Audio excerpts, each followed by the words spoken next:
Hardline cleric Ebrahim Raisi lost his 2017 bid to become Iran's president to Hassan Rouhani, but the defeat didn't end his presidential ambitions.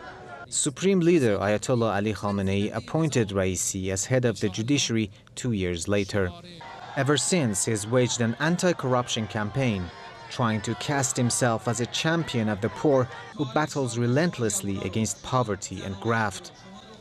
This level of class division, the fact that someone gets poor and another one suddenly gets rich, is the result of bad economic decisions. Unfair payment of bank loans results in class division. Unfair decisions have led to class division. His strategy seems to have worked. He handily won election in his second attempt at the presidency, but it hasn't been without controversy. The hardline vetting body, the Guardian Council, barred Raisi's main rivals from running, putting him in the driver's seat to win the race. Even before the disqualifications, there was little voter enthusiasm for the election. Turnout was less than 50%, as voters have grown angry about their economic hardships.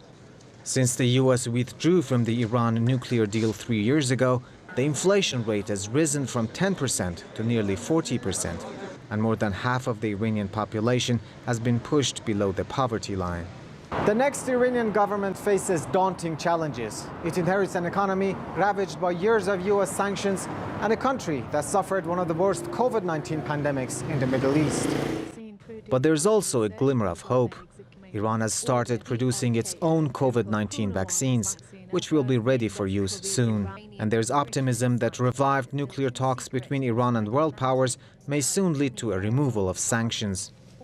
Raisi initially criticized the 2015 Iran nuclear agreement, but he will continue President Rouhani's push to restore the deal known as the JCPOA.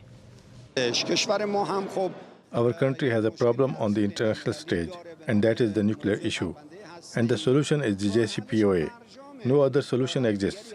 Therefore, Raisi believes in the JCPOA and believes that the talks in Vienna should come to a conclusion.